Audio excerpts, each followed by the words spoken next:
Mr. Chris Hartman. I didn't flinch or miss a beat in my conversation with Nathan, the bartender. I had only been back in Texas for 6 months after a 3-year self-imposed exile. How had she found me? And more importantly, why? I didn't turn around or acknowledge the voice behind me in any way. I was just about to deliver the punchline to a particularly dirty joke when I felt a hand on my shoulder. Mr. Hartman, the voice said.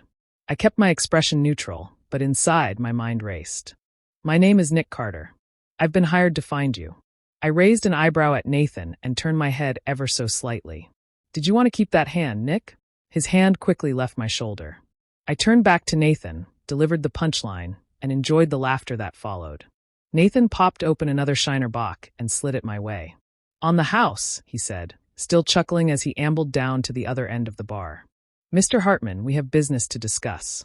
I cut him off. My name isn't Hartman, and I have no business with you, unless you want to hire me to weld something. If not, we have nothing to discuss. Mr. Hart. That was all he got out before he hit the floor. I put $20 on the bar, massaged my right hand, and waved to Nathan as I rose to leave. Mr. Hartman, you're a hard man to find, and I have no intention of starting my search over again. I looked down. Nick was sprawled on the floor, a taser in his hand. Even from that position, the weapon made him look more intimidating than he should have been. As he stood, he wiped a trickle of blood from the corner of his mouth. I have no qualms about using this, he said. So sit down and let's have a chat. I glanced at Nathan, who was heading our way, and waved him off. He paused, nodded, and said, Let me know if you need anything, Jack. Thanks, Nathan. I turned back to Nick and the taser. Who the hell packs a taser in Texas? I chuckled, leaning in closer. Do I know you, boy? Screw you, Mr. Hartman. Your manners need some work, son. You can't have been raised in Texas. Why don't you call me Jack and tell me who you are and what the hell you want? Jack is it. Nick sneered. Okay, Jack. Nathan, set us up with a couple of beers and put it on Nick's tab. I smiled, slid into the nearest booth, and gestured for him to sit. So tell me, who is this Hartman guy, and why do you have such a big stick up your ass about him? Nick took a slow breath. Mr. Evan Hartman was a successful, wealthy Dallas businessman who disappeared without a trace just over 3 years ago. He was married to a Mrs. Leah Hartman, and they have a daughter, Clara, who's 23. My name, as I told you, is Nick Carter. I have been hired to find Evan Hartman and return him to Dallas. Really? 3 years, you say? And without a trace? What's that got to do with me? I tilted my head, feigning curiosity. You seem to have mistaken me for him.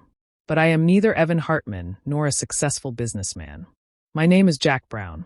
I weld for cash, play a little guitar, badly, and travel some. I had been careful before I left. I paid a lot of money for a completely new identity. Since then, I had grown my hair and beard, dropped about 30 pounds of fat, and replaced it with 20 pounds of muscle. Leah wouldn't recognize me if I spat on her. When I left Dallas, I drove north and west for 3 days, stopped, and found a trailer for lease. I enrolled in a welding class at a local community college and started my life over. I left everything but cash behind, a high-paying job, 2 homes, cars, credit cards, keys, a cell phone, clothes, and a lying, cheating wife. I paid cash for a used Ford F-150, registered it under my new name, and drove it to a music store where I bought a used but beautiful Martin Dreadnought. I didn't take anything with me but the clothes on my back. I rarely stayed in one place more than 6 to 8 months and always paid cash. No credit cards.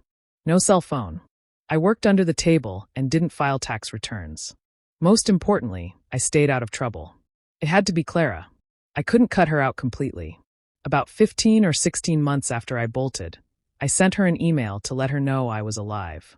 I sent another before every move, always from a public library computer, just to tell her I loved her and was thinking of her. I never told her where I was or why I left, and I didn't respond to any of her questions about either subject. She could squeeze that information out of her mother. Nick's voice broke my thoughts. Well, Jack, he said, his voice laced with sarcasm.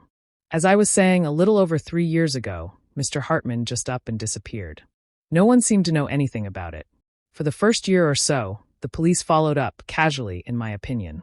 Many suspected he either ran off with another woman or was the victim of foul play, courtesy of Mrs. Hartman. I smirked. Sounds dramatic.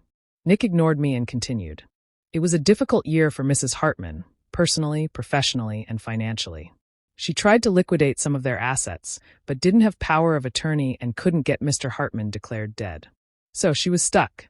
There was money in the bank, but few new funds coming in, so she went through that rather quickly. The poor dear, I chuckled. Nick's expression hardened. I am authorized by the state to escort you, Evan Hartman, to the Dallas County Sheriff to answer charges of fraud and abandonment. I laughed out loud, much to his annoyance. That's a big mouthful for a little guy, Nick. Your story is cute, but what fraud has been committed? And since when did bailing on a shitty marriage become a crime in Texas? Why would the Dallas County Sheriff even care? Nick opened his mouth, but I wasn't finished. That dog just doesn't hunt, Nick. I emptied my beer bottle and set it down. You can put your little laser pointer away now. Under the table, I pulled the slide back on my Glock. He lost a little color when he heard the unmistakable sound of a round sliding into the chamber. Slowly, he placed his taser on the table where I indicated. Now, I said, leaning in. Let me tell you a story, Nick. A friend of mine told me this story. Oh, about 3 years ago. You listening? I turned my head. Nathan, my man. How about a couple more beers and a basket of wings? Nick here is on an expense account. I smiled as Nathan nodded and moved to prepare our order. There was this guy I met about 3 years ago. Let's call him Evan. He was married to a woman we'll call Lila, and coincidentally, they had a daughter named Clara. This is the story my friend Evan told me. I can tell you the exact moment my marriage ended, or at least the moment I knew it was doomed. It was Lila's 50th birthday. We had decided to celebrate at our weekend home in the country, just the two of us. She had always been a quiet woman, uninterested in parties or elaborate affairs. We were fortunate enough to be well off, so she had everything she needed and most of what she wanted. That made gift-giving a daunting challenge. For months leading up to her birthday, I agonized over finding the perfect gifts. I subtly probed during conversations, sought advice from her closest friends, and finally settled on what I believed would make her happy. But when she unwrapped them, her reaction was a punch to the gut. For a fleeting moment, her face betrayed disappointment before a mask of forced appreciation replaced it. She thanked me with a strained smile, but after 24 years of marriage, I could see through her. Something wasn't right. I gently pressed her to be honest, and after some hesitation, she admitted the gifts weren't what she had hoped for. It's not that they're bad, she said. They're just not what I was expecting. I thought my 50th might warrant something more thoughtful. The word stung. I tried to explain the reasoning behind my choices, hoping to show her the care I had put into them, but the more I spoke, the more irritated she became. Her final words were sharp and unyielding. You wouldn't need to make it up to me if you had put enough thought into it in the first place. I'll never turn 50 again. The rest of the evening was tense. She claimed she wasn't feeling well and insisted we head back to Dallas early. The drive home was suffocatingly silent, both of us simmering in our own corners of anger and hurt. That night reminded me of another time our relationship had teetered on the brink, back when we almost never got married. We had been in a long-distance relationship while I was away at college. During one of my visits, I caught Lila cheating. It happened while we were strolling downtown, her hand in mine, when a tall, older man approached us. He greeted her with an affectionate hug, and she introduced him as Dan. The way he smirked at me during our handshake set my instincts on edge. Something about his demeanor screamed smugness, and I didn't like it. Later, when Lila left for work, I decided to investigate. My suspicions were confirmed when I discovered their love letters, tangible evidence of a month-long affair. When I confronted her, she denied everything, insisting they were just friends. Furious, I walked out and cut off all communication for weeks. Her friends and even mine tried to intercede, but I refused to hear her out. Finally, she showed up at my dorm unannounced, begging for another chance. Eventually, she convinced me, but I made it clear, if she ever cheated again, we were done. It took years to rebuild trust, but 2 years later, we got married. Even then, she never fully admitted to her infidelity. Fast forward 11 years into our marriage, and things hit another low. My excessive drinking, workaholic tendencies, and frequent travel pushed her to threaten divorce. She said she no longer wanted to share her life with me. We argued bitterly, but I begged her to reconsider for the sake of our young daughter, Clara. She eventually relented, but not without conditions. She separated our finances, claiming she was preparing for the inevitable. It felt like she had one foot out the door. I tried everything to prove I was serious about change, cutting back on drinking, balancing work better, but her walls remained up.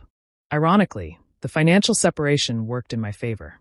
My earnings skyrocketed, and I poured my wealth into hobbies and investments: motorcycles, a sailboat, flying lessons, even a countryside retreat. I ensured our household was taken care of, but the independence I gained allowed me to enjoy life on my terms. Despite the truce, the chasm in our relationship deepened. 2 years ago, after years of feeling like her employee instead of her partner, I issued an ultimatum. Either we work to rebuild our marriage or we divorce. She surprised me by choosing to stay. Over the next year, I threw myself into improving our relationship. I suggested new activities, initiated deeper conversations, and worked on our intimacy. But despite her participation, I always felt like I was carrying the burden alone. It was as if she was a passenger in our marriage, content to let me drive. We achieved a level of stability, but it was fragile. By her 50th birthday, I thought we were in a better place. I was wrong. In the weeks after, the atmosphere between us grew colder. The affection dwindled, and sex became rare and mechanical. She attributed it to work stress, and at first I believed her. She had always worked long hours during major projects. But this time it felt different. Her late nights at the office became more frequent. She started spending weekends away from our countryside retreat. Each absence came with a plausible excuse, yet I couldn't shake the gnawing sense of déjà vu memories of the past. Her indiscretions and my suspicions began to resurface. Over 6 weeks, we had sex only twice. Both times, it felt more like an obligation than an act of love. The second time, she left the bed immediately afterward, leaving me alone with my thoughts. Evenings were marked by her avoidance. When forced to interact, her irritation was palpable. One night, as I lay awake, I couldn't ignore the familiar pattern emerging. I had seen this before. Lila was hiding something. The shrew was back. Over the last 2 years, we had worked hard on improving communication, tackling issues before they became full-blown arguments. We had adopted rules of engagement, addressing grievances head-on, avoiding deflection or blame, and always striving for resolution. But now those rules seemed like a distant memory. When I tried to discuss her schedule, lack of affection, and our dead sex life, she stonewalled me for days. When I pointed out her violation of our agreed-upon communication framework, she lashed out, dismissing the rules entirely. "Shove them up your ass," she spat. Through clenched teeth, I reminded her that these were non-negotiable commitments. Her response was cutting. "Screw off and go negotiate with your right hand from now on."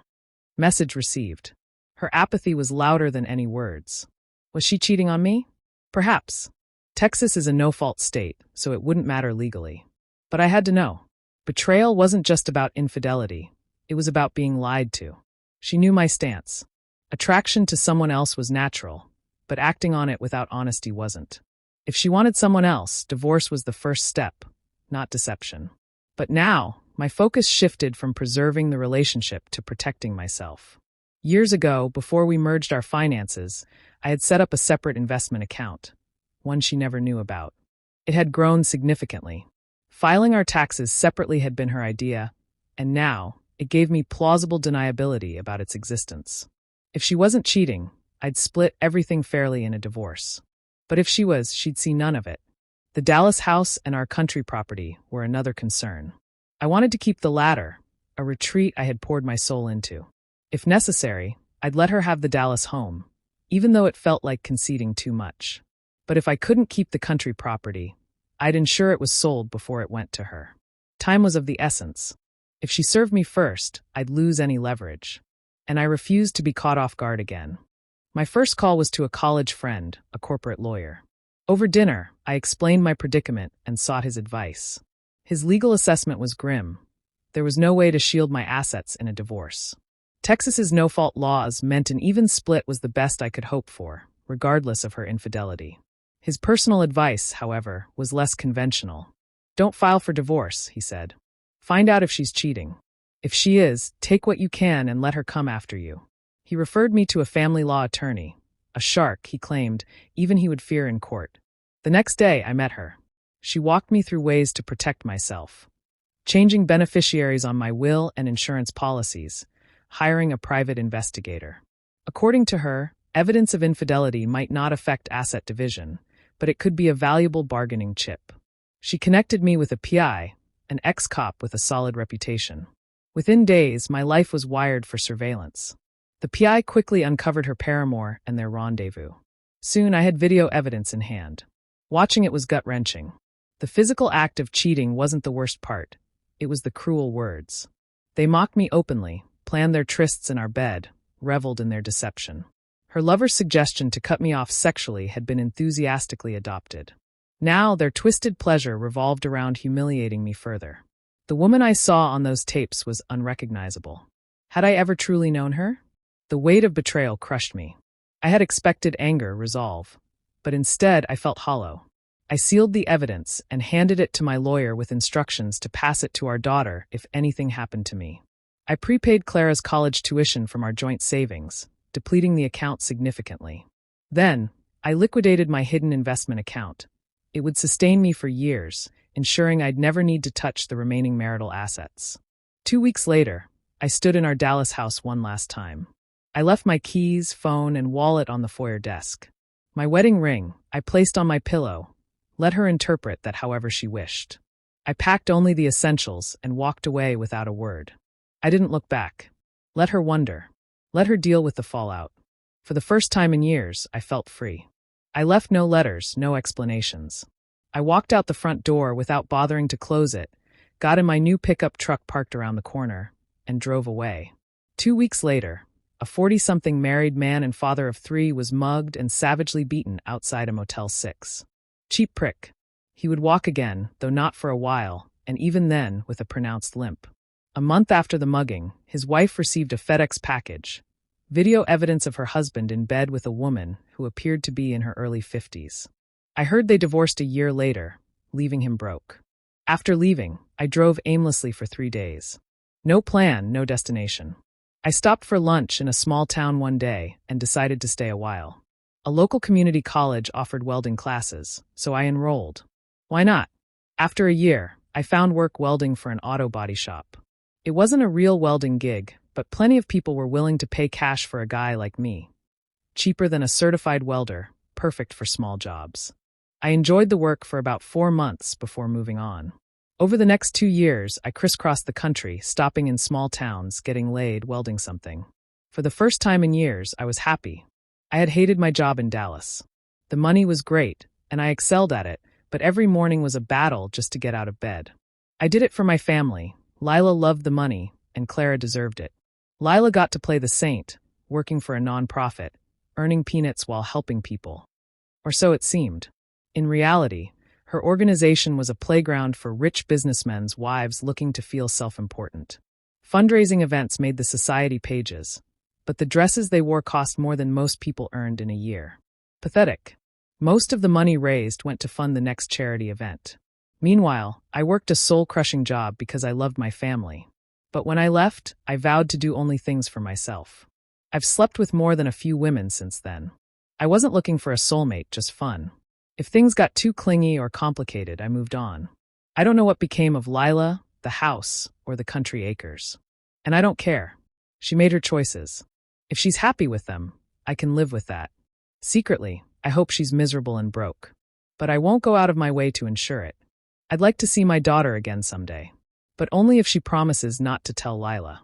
So far, she hasn't been able to make that promise. I hope she does someday. Nick, my friend, is happier now. He left a cheating wife and a job behind and hasn't looked back.